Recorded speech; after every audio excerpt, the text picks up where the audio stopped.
Assalamualaikum warahmatullahi wabarakatuh. Kami dari kelompok 2, peserta Latsar CPNS 2021 PPSDM Regional Bandung akan memaparkan hasil diskusi kami mengenai analisis salah satu isu global, yakni proxy war. Adapun anggota kelompok 2 terdiri dari 3 orang. Yang pertama, saya sendiri Aisyah Nursolihah STP. Kemudian anggota kedua, Gina Rahmaniasari SPD, dan anggota kelompok yang terakhir, Widya Noverita SPD.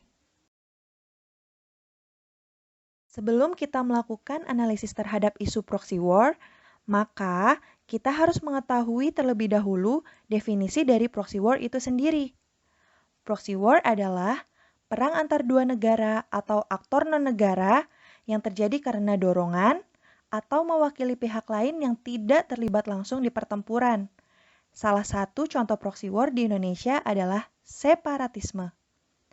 Proxy war ini berpotensi menghancurkan berbagai pondasi wawasan Nusantara dari masyarakat Indonesia, serta mampu menghancurkan kedaulatan Indonesia pada sektor ideologi, politik, sosial, budaya, pertahanan, dan keamanan.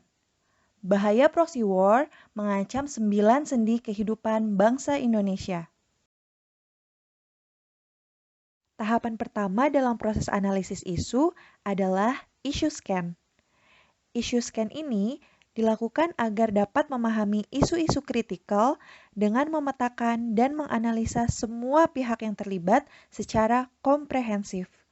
Salah satu model pendekatan komprehensif yang dapat digunakan adalah model pentahelix. Model ini mengelompokkan berbagai pihak dalam beberapa elemen, yaitu yang pertama, government, yang kedua, academics, yang ketiga, business, yang keempat, community, dan yang kelima, media. Dalam tahapan issue scan dengan menggunakan model pentahelix, kelompok kami mengambil 3 isu yang terjadi di Indonesia. Isu yang pertama adalah teror KKB di Papua. Hasil identifikasi dengan metode pentahelix pada isu yang pertama ini dapat dilihat pada slide berikut. Pada elemen government disebutkan bahwa keputusan pemerintah pusat yang dianggap merugikan rakyat Papua. Salah satunya adalah pemberlakuan Papua sebagai daerah operasi militer atau DOM, serta kesenjangan kesejahteraan di Papua dengan provinsi lain di Indonesia. Selain itu, minimnya komunikasi pemerintah Indonesia yang kurang melakukan dialog dengan KKB sebagai jalan untuk mengetahui keinginan dari mereka. Pada elemen academics disebutkan bahwa kurangnya perhatian pemerintah terhadap pendidikan di Papua, yakni sekolah yang dimana proses belajarnya tidak berjalan karena tidak ada guru, sehingga masyarakat Papua merasa terdiskriminasi. Pada elemen bisnis disebutkan bahwa tuduhan eksploitasi alam yakni kontrak kerjasama dengan perusahaan pertambangan Amerika Serikat yang kurang lebih 30 tahun menimbulkan keyakinan bahwa kekayaan alam Papua akan dieksploitasi oleh pihak eksternal. Pada elemen community disebutkan bahwa masyarakat Papua merasa termarginal, yakni merasa dengan adanya migrasi, pembangunan, dan lain-lain yang tidak melibatkan orang Papua sehingga mereka merasa tersingkir. Pada elemen yang terakhir, pada elemen media, disebutkan bahwa isu yang dimainkan di media massa menunjukkan bahwa kekerasan ini terjadi akibat dari aparat keamanan atau negara. Padahal, tugas negara mengamankan rakyat Papua dari tindakan dan aksi mereka. Gerakan separatis menuduh aparat keamanan yang membuat warga sipil sampai kehilangan nyawa. Isu kedua yang diangkat oleh kelompok kami adalah maraknya penyebaran berita hoax. Hasil analisis dengan menggunakan metode pentahelix pada isu tersebut dapat dilihat pada slide yang sedang ditampilkan. Pada elemen government disebutkan bahwa kurangnya sikap tanggap pemerintah terhadap peredaran berita-berita palsu sehingga berita-berita palsu dianggap sebagai berita benar oleh masyarakat. Pada elemen akademiks, disebutkan bahwa penggunaan sosial media di Indonesia sudah menjangkau berbagai kalangan, sedangkan masih kurangnya pemahaman masyarakat tentang etika penggunaan sosial media secara bijaksana sehingga tidak mampu menyaring informasi yang benar dan yang salah.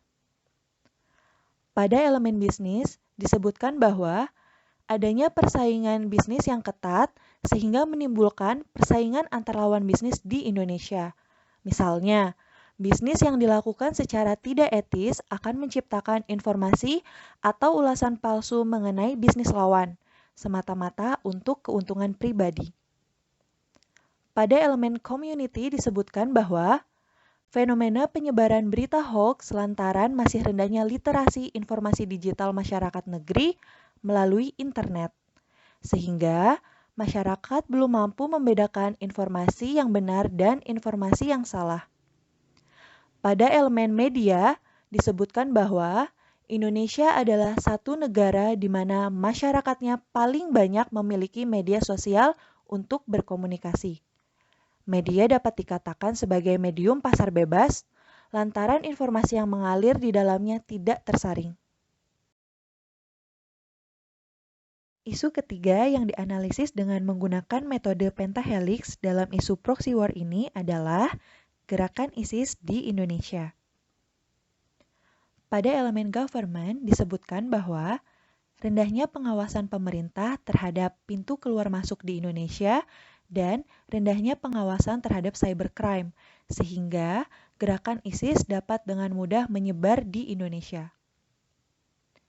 Pada elemen academics disebutkan bahwa kurangnya peran akademisi dalam mengedukasi mengenai agama dan kepercayaan untuk tidak terjebak dalam organisasi radikal berkedok agama. Pada elemen bisnis disebutkan bahwa adanya pihak-pihak yang berkepentingan, terutama pihak asing, sehingga menggunakan politik identitas untuk melancarkan tujuannya. Pada elemen community disebutkan bahwa adanya kelompok yang saling menjatuhkan dengan menyebar isu sara untuk memenuhi keinginan mendapatkan kekuasaan. Pada elemen media disebutkan bahwa banyaknya berita bohong atau hoax yang menyebar luas melalui media sosial, sehingga berpotensi untuk memengaruhi opini masyarakat awam.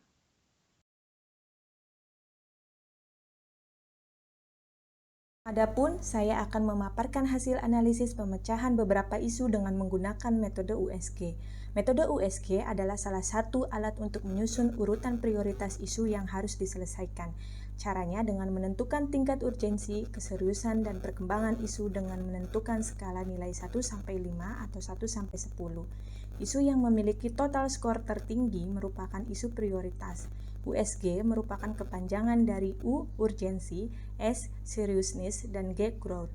Interval penentuan prioritas dari suatu isu, angka 1 menunjukkan isu yang sangat tidak mendesak atau gawat dan dampak, angka 2 menunjukkan isu yang tidak mendesak atau gawat dan dampak, angka 3 menunjukkan isu yang cukup mendesak atau gawat dan dampak, angka 4 menunjukkan isu yang mendesak atau gawat dan dampak, angka 5 menunjukkan isu yang sangat mendesak atau gawat dan dampak. Adapun analisis dari kelompok kita didapatkan bahwa dari 3 isu yang sudah dibahas pada slide sebelumnya, yang pertama yaitu isu tentang teror KKB di Papua mendapatkan kriteria U5, S5, G5 sehingga nilai prioritasnya adalah 15. Untuk isu yang kedua, maraknya penyebaran berita hoax mendapatkan kriteria U3, S3, G3 sehingga nilai prioritasnya adalah 9. Untuk isu yang ketiga adalah gerakan ISIS di Indonesia mendapatkan kriteria U4, S4, G4 sehingga nilai prioritasnya adalah 12. Dari hasil analisis isu, maka didapatkan bahwa isu yang sangat mendesak atau gawat dan berdampak adalah isu teror KKB di Papua. Sehingga hasil analisis lapisan isu kelompok kami yaitu teror KKB di Papua. Gerakan separatisme sebagai bagian dari separatisme adalah suatu gerakan untuk mendapatkan kedaulatan dan memisahkan suatu wilayah atau kelompok manusia. Biasanya kelompok dengan kesadaran nasional yang tajam dari satu sama lain. Separatisme berupa sebuah usaha yang dapat memecah belah suatu kesatuan negara. Separatisme merupakan bagian dari proksiwar. Salah satu contoh separatisme yang ada di Indonesia adalah gerakan kelompok kriminal sehingga pemerintah pun menetapkan KKB sebagai teroris. Teror KKB Papua di Indonesia. Kelompok kriminal bersenjata KKB Papua merupakan organisasi separatis yang mengambil sikap lewat gerakan politik. Tujuannya yaitu ingin memisahkan wilayah Papua dan Papua Barat dari NKRI. Pemerintah resmi menetapkan kelompok kriminal bersenjata KKB Papua sebagai teroris, termasuk gerakan dan individu yang dengan kelompok tersebut. Sementara terorisme adalah setiap perbuatan yang menggunakan kekerasan atau ancaman kekerasan yang menimbulkan suasana teror atau rasa takut secara meluas, yang dapat menimbulkan korban secara massal atau menimbulkan kerusakan atau kehancuran terhadap objek vital yang strategis, terhadap lingkungan hidup, fasilitas publik, atau fasilitas internasional dengan motif ideologi, politik, dan keamanan. Berdasarkan definisi yang dicantumkan dalam Undang-Undang Nomor 5 Tahun 2018, maka apa yang dilakukan oleh KKB dan segala organisasinya dan orang-orang yang terafiliasi dengannya adalah tindakan teroris.